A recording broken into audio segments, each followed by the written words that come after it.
Yo, what is going on, guys? We're Sawk here today, and I'm coming at you guys with my replay for my Week 6 NBA game versus Jutun. I'm not going to say anything about the prelude to this match because that is infuriating to me, but we're just going to get right into the battle. So as you guys can see, he did bring Excadrill, Mega, Zard Y, Bronzong, Tangrowth, Druddigon, and Rotom. Bronzong kind of came as not too much of a surprise, but Druddigon and Rotom are, so we're going to get right into the game. As I'm going to turn music off, as I led Garchomp because it was my safest thing to lead. I just really wanted to get rocks up to pressure Excadrill to come on in. So I'm going to play it right here. He's going to lead right with Rotom. I'm going to go right into my Nihilego, because anything he really wants to do, my Nihilego can take because of its natural Spadef and HP. He does miss a Will-O-Wisp, it really didn't matter. 6% residual on my specialist Scarf attacker, it doesn't really mean too much, honestly. I go right into Greninja here.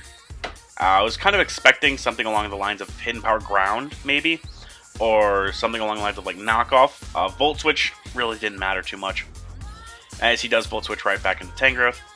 I'm going to U-turn right here, just to get some momentum to get into the thing I want. I'm going to go right into Murkrow, as he's going to Giga Drain, doesn't do too much. I'm going to attempt to go for the mean look here. He sees right through. He's going to go right into Druddigon, which proves to me he really is afraid of the set. I'm going to go right into my Gliscor, as after his Druddigon, he's going to glare me, not mean look. He's going to paralyze me right away so I don't get my Toxic Orb, which is meh. I know I'm going to have to go into my Lurantis sometime. He's going to get his rocks up, and I'm going to U-turn, revealing Rough Skin and Rocky Helmet to me, so I'm assuming physically defensive for the likes of Infernape. I go into Lurantis here, as I'm just going to defog. Rotom comes on in. He's going to Will-O-Wisp, which really doesn't matter because of Aromatherapy. So, burn, really wasted turn there. I'm going to go right into my Nihilego, as he's going to Volt Switch again. Clean 20%.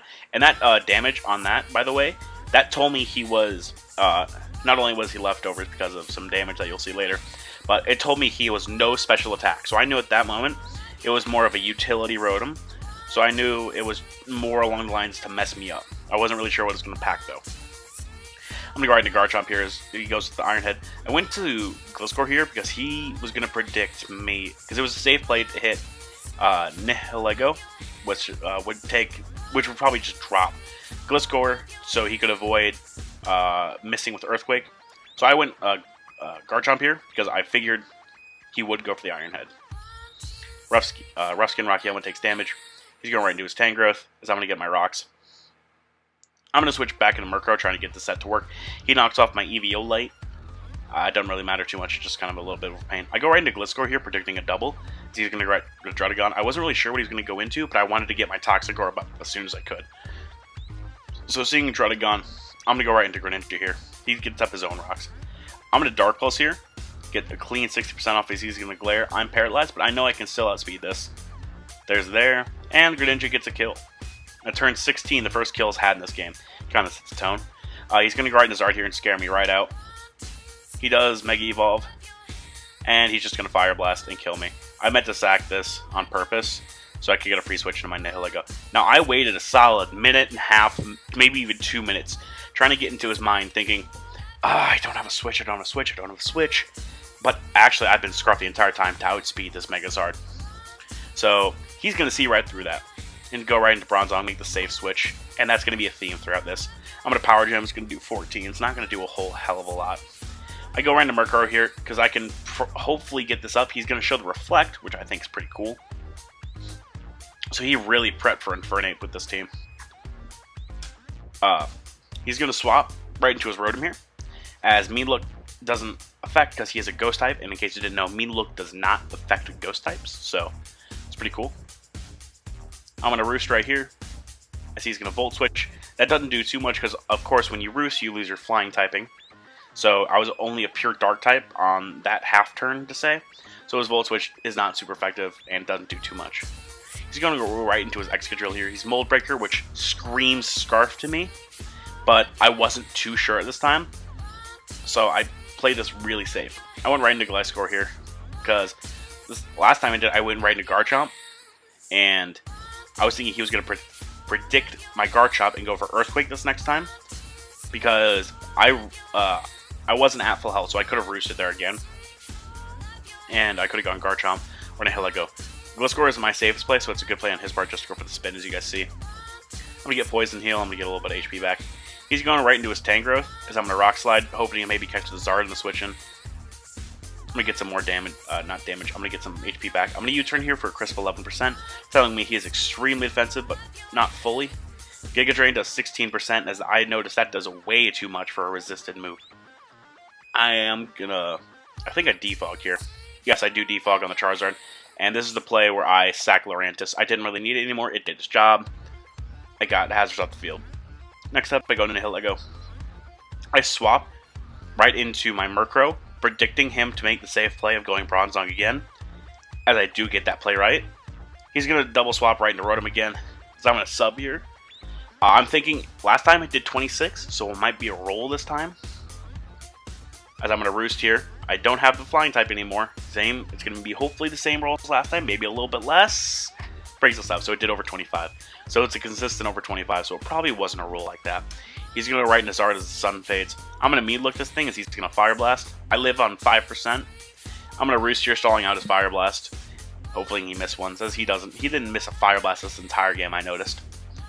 I'm going to go right into Lego, and he makes another safe switch, which he's done every part of the game. I'm going to Power Gem. I'm going to go right back into my Garchomp here. He's going to set up his Reflect. He's going right into Rotom here. I'm going to miss a Fire Fang. Fire Fang would have been nice because it would have done a decent amount of damage to this Rotom because it doesn't have too much physical defense. But I'm assuming it has a lot of HP investment.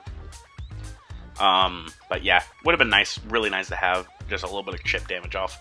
As he HP Ices here and it almost kills Gliscor. Doesn't surprise me knowing that it's quad effective and it's very good brings against my team, which is very, very ice weak. I'm going to go right into Boost here.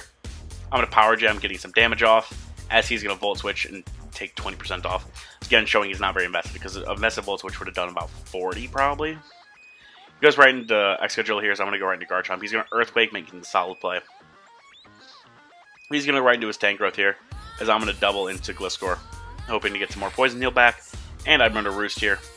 Now, when I calc this, it only showed 37, but I forgot that when you, like I said earlier, when you Roost, you lose your Flying typing. So it wasn't neutral anymore. Instead, it was super effective and did 70% basically. I made a few misplays in this game, and it's already turned 40, as you guys can see up here. This was a long game, in my opinion. A U-turn here, and I'm hoping Nihilego can just come through with some miracle crit through the sky, black and white ×3 crit, or something to that effect. I'm going to Sludge Bomb here because I need it. He's been making the safe switch every time, and I was figuring he could play this safely, but I'm hoping he makes the risky play, because I have to make a play in order to win this game. When you're down, you have to make a play to get you in a position where you can win the game. If you're down, you just can't make safe switches because you're going to lose that way. You gotta go for it. He's going to Psychic me, and I'm going to lose Gliscor. I'm going to go right into Garchomp here, as I'm going to Fire Fang, get some nice damage off. He's going to Psychic and kill my, almost kill my Garchomp. He's going to Preserve Differential here. Preserve the 5-0. As I'm just going to Poison Jab, try to get damage off, do as much as I can as he's going to Giga Drain. Crit just kind of puts salt in the wound, as he's going to go right into Nihilego. Power Gem, I wish it would kind of, if it would crit, I may have had a chance. Because +1 Scarf Nihilego can do a decent amount, because Tangrowth would be gone. Bronzong had some, it had 20% left, so it definitely would have killed that. If I crit that turn, I could have came back. But instead, I don't, and he wins. So that's another 5-0. Milwaukee Bewears are now 2-4, -10 differential. 3 straight weeks at -5. I learned a lot this week, but I'm not going to say it on camera because it's more personal stuff about the way I build. I'm probably going to end up making some free agency moves, so I might throw you guys a video on that when I do it. But yeah, GG to Jutun, he will be in the description, make sure to check him out. Tell him Sawk sent you. But yeah, that's going to be it for me, guys. I'm out today.